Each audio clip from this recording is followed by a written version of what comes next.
Ji line bring it on, कौन है, जी, कहाँ से है ये? पैनकेक वाली बाजी। पैनकेक वाली बाजी, कॉल एंड म्यूट कर लीजिए। अस्सलाम वालेकुम।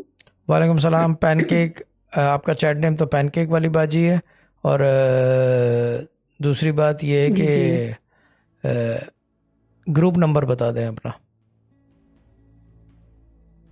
मेरा ग्रुप नंबर 15 है। ग्रुप नंबर 15 है, ठीक है।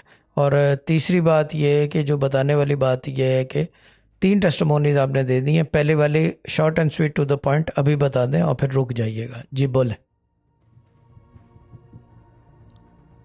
शादी मेरी पहली टेस्टमनी ये है कि मेरे हस्बैंड ने मुझे 4400 दिए थे, तो उसके दूसरे दिन ही हमें 20,000 प्लस 5,000 मिले थे। क्या बात है, यानी आपके हस्बैंड ने आपको 4400 दिए, ये देख के ये सिस्टम, ये निज़ाम जो मैंने निकाल रखा है, 4400 वाइफ को दो और फिर मेक मनी। तो नहीं, उन्होंने 4400 दिए, तो फिर आपको कितने, वो जी, उनको कितने मिले? उनको 20 प्लस 5। क्या बात है, यानी कि 20 + 5 25,000 हो गए, 25,000 मिले उनको। जी तो फिर जी ये जी भी कह सकते हैं यहाँ पे, this process is proven, this method does work. है ना बाजी, सही बात है ना? जी जी। ये